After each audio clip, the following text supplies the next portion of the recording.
Saudara-saudari dari keluarga Vincentian, kita teruskan tentang spiritualitas Vincentian. Dan selalu kita sebut Yesus yang tentunya harus kita meniru, ikut teladannya sebagai dia yang diutus untuk membawa kabar baik kepada orang miskin. Kita selalu bicara tentang Roh Kudus, dan terutama sekarang menjelang Pentakosta, barangkali ini kita tergoda untuk selalu bicara tentang roh cinta kasih, Roh Kudus. Tetapi saya khawatir kita lupa satu dari Allah Tritunggal, yaitu Bapa, yang sebenarnya tujuan Yesus datang untuk memuliakan Bapanya. Roh Kudus adalah roh dari Bapa. Dan dalam agama kita seringkali justru Bapa kurang disebut. Padahal kalau kita lihat hampir semua doa, termasuk doa yang diajarkan oleh Yesus, adalah doa Bapa kami. Doa kepada Bapa dengan pengantaran Yesus, dijiwai oleh Roh Kudus, tetapi tujuannya Bapa. Dan seringkali juga kita lemparkan kepada Bapa gambar dari Bapa jasmani kita, dan kadang-kadang ada yang justru mempunyai kesulitan karena barangkali mempunyai bapa yang tegas, yang keras, yang selalu murah hati, dan yang selalu teriak-teriak, sehingga gambar dari Allah Bapa bisa sedikit kurang cocok. Dan pada abad ke-17, abad dari Vincentius, justru kecenderungan buat Bapa yang mau menghukum, Bapa yang siap untuk membawa ke neraka orang-orang yang tidak mau bertobat. Di situlah Vincentius sendiri sedikit ada cenderungan itu, sehingga diutamakan ini pengakuan dosa seluruhnya, supaya jangan ada dosa-dosa yang tinggal sehingga nanti pintu surga tutup.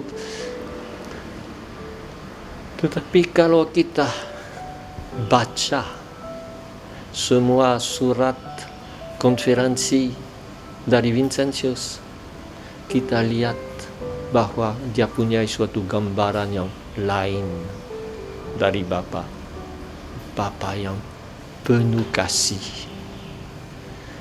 kebapaan Allah.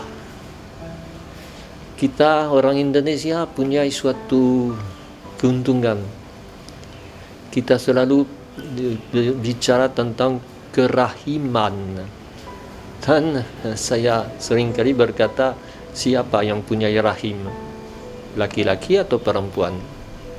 Bapa dalam Mazmur, Bapa dalam kitab suci Perjanjian Lama, apalagi dalam Perjanjian Baru, punya keibuan, bukan Bapa yang menguasai, tetapi Bapa yang justru begitu mencintai kita seperti seorang ibu, dan siap seperti Bapa dalam perumpamaan anak yang sesat, keluar untuk menjemput anaknya yang pulang, keluar lagi untuk mengundang anak sulungnya yang tidak mau masuk. Itulah Bapa yang dicari oleh Vincentius, seorang Bapa yang jatuh cinta pada orang pendosa, pada orang kecil, pada orang miskin. Jatuh cinta seperti seorang ibu dengan anaknya, apapun nakalnya anak itu. Keyakinan bahwa kasih Allah yang memberi hujan dan matahari kepada orang yang tahu berterima kasih maupun kepada orang yang tidak tahu, seperti dikatakan dalam Injil Matius. Bapa itu yang Allah yang dicari oleh Vincentius. Seorang bapa yang hanya kita temu bukan dalam tuan-tuan yang besar, tetapi justru dalam orang kecil. Seorang bapa yang mau menjadi tamu di dalam hati kita. Terlalu sering kita pikirkan bahwa kita menjadi tamu di rumah Bapa. Memang rumah Bapa banyak tempat, dan Yesus berkata ada tempat untuk semua. Tetapi Allah sendiri mau menjadi tamu dalam hati kita, dalam masyarakat kita.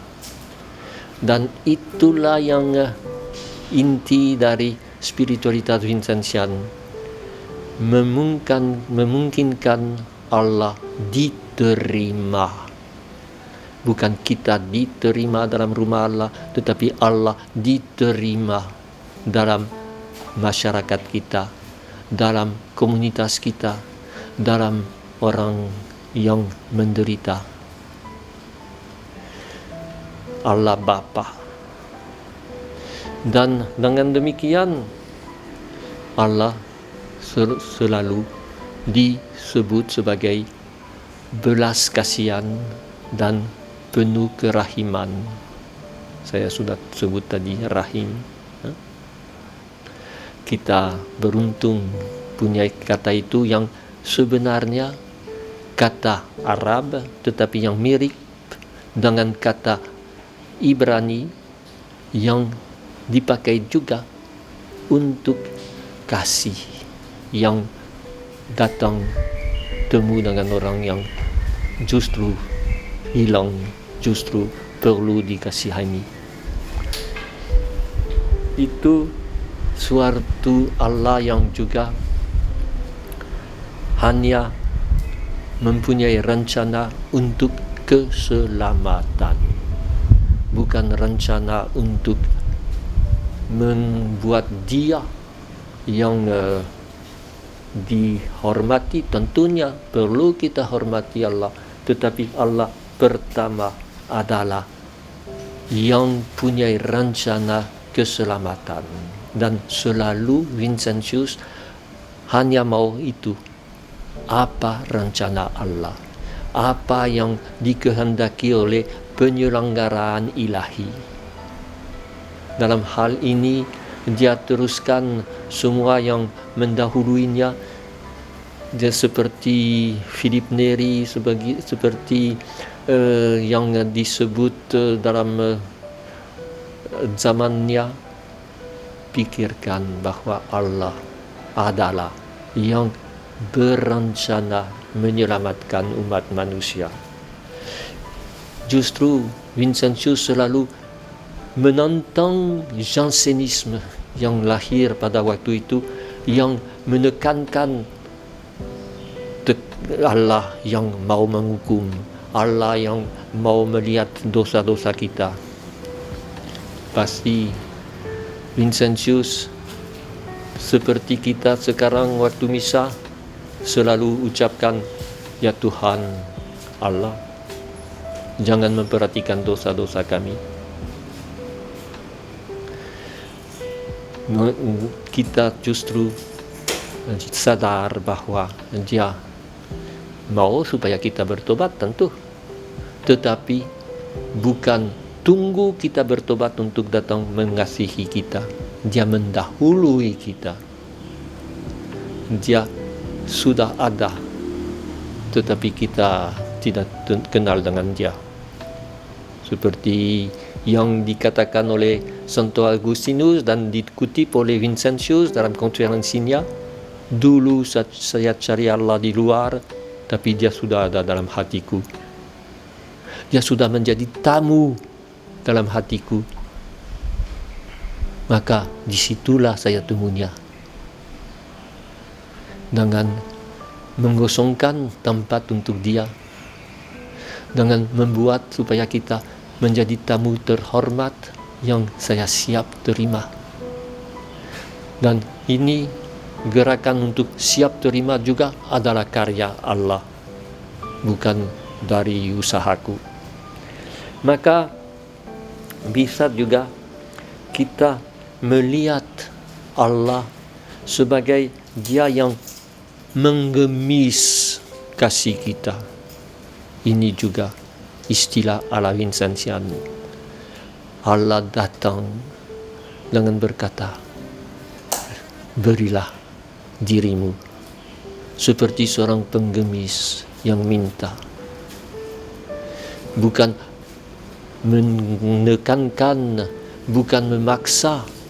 Dia tetap menghargai kebebasan kita.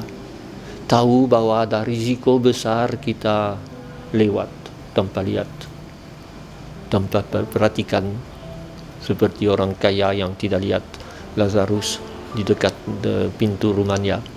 Lazarus itu Allah Bapa yang menggemis perhatian kita.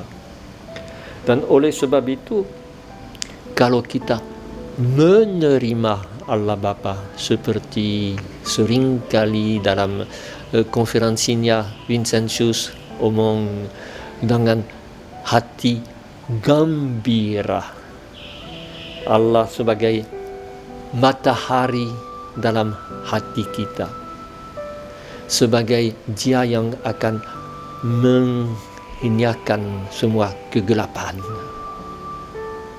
Masuklah Dia dalam hati kita, dalam jemaat kita, dalam lingkungan kita, semua menjadi terang. Dan tinggal kitalah yang meneruskan terang itu kepada orang lain, seperti dilakukan oleh Yesus. Yesus berkata, saya adalah terang dunia, karena Dia membawa terang dari Bapanya. Saya merasa perlu kita pelajarikan sekali lagi spiritualitas kita. Bukan tidak peduli dengan Yesus, tidak peduli dengan Roh Kudus, tapi jangan lupa bahwa akarnya, sumbernya Bapa.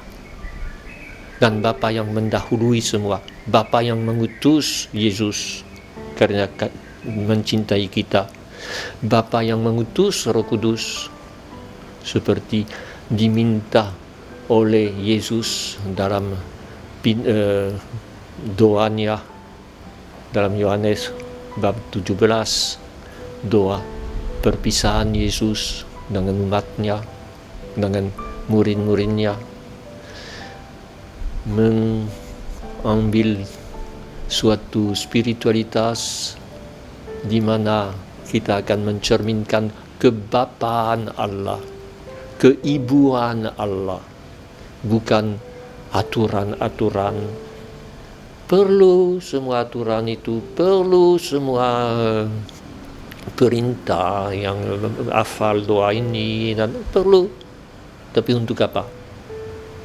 Untuk membiarkan Allah menjadi tamu dalam hati kita, untuk melihat Allah yang keluar untuk menjemput kita yang pulang kepadanya. Ambil kembali perumpamaan itu. Si anak nakal, dia pulang karena lapar. Dia pikir, pelayan-pelayan, budak-budak di rumah Bapa makan kenyang, saya di sini lapar. Oke, saya akan pulang dan minta menjadi pelayan, minta menjadi budak.